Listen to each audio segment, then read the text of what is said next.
হোসেন মোহাম্মদ এরশাদের অবৈধ সরকারকে বৈধতা দেওয়ার জন্য নির্বাচনে যাব না, সেদিন একমাত্র দল বেগম খালেদা জিয়ার নির্বাচনে যান নাই।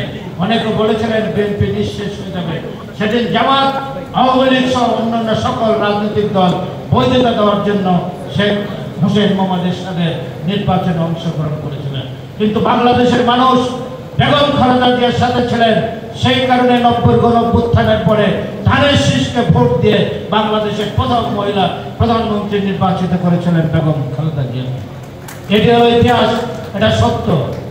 তারপরে আবার 96 সালের একটি ঘটনা, 96 সালে এই শেখ হাসিনার সাথে ঐক্যবদ্ধ হলেন জামাত। তত্ত্বাবধায়ক সরকারের নামে 173 দিন কর্মদিবস হরতাল করেছেন, ধর্মঘট করেছেন। সংসদে বিরোধী দলের নেতা আসনে শেখ হাসিনা বসা, ডান পাশে নিজামী, বাঁ পাশে মুজাহিদ, তার পাশে জাতীয় পার্টি এবং আপনার অন্যান্য রাজনৈতিক দলের নেতারা, দু একটি রাজনৈতিক দলের নেতারা সেদিন 173 দিন হরতাল করেছেন। 15 ফেব্রুয়ারি 1996 সালে বেগম খালেদা জিয়া একটি নির্বাচন করেছেন।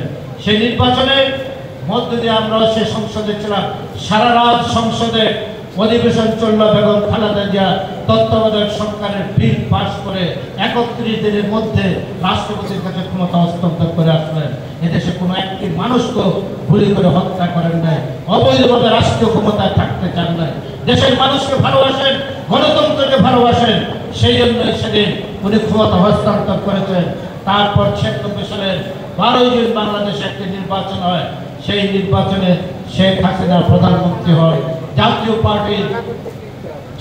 পার্টি সেদিন তাকে সমর্থন দিয়েছেন, সেই সমর্থনে সংসদে সে নেতা হয়।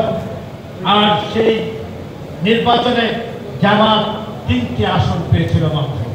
আবার বিএনপির সাথে আসলেন। আমরা একটি কথা বলতে চাই, 2090 এই 5ই আগস্টের হরতাল, এই 5ই আগস্টের অভ্যুত্থানের পরে এই জামাত ইসলাম ডাক্তার শফিক বললেন আমরা আওয়ামী লীগকে মাফ করে দিলাম, এবং বড় বড় কোম্পানির হেলিকপ্টারে করে উনি সারা বাংলাদেশ চষে বেড়ালেন এবং বললেন আমরা সবাইকে মাফ করে দিয়েছি, আমরা কোনো কারো প্রতি আমাদের হিংসা নেই।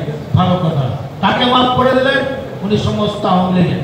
আমার এলাকায়, আমার নির্বাচনী এলাকায় আমি যেখানে বারবার নির্বাচিত হই, সেখানে আওয়ামী লীগের যত বিশিষ্ট নেতারা আছেন তারা জামাতের প্রথম সারিতে বসে থাকেন।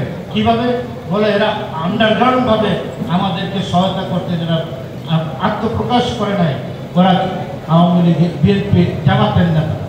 আজকে যেমনিভাবে ঢাকা বিশ্ববিদ্যালয় ছাত্রলীগের নেতারা, ছাত্রলীগ নামধারী নেতারা ছাত্রলীগ করে শেখ হাসিনার টাকা পয়সা খেয়ে, তার ঘি মাখন খেয়ে পরে এখন নাকি তারা শিবিরের নেতা ছিল। এভাবে বাংলাদেশের রাজনীতি হাইয়াক করার কোনো অধিকার কারণে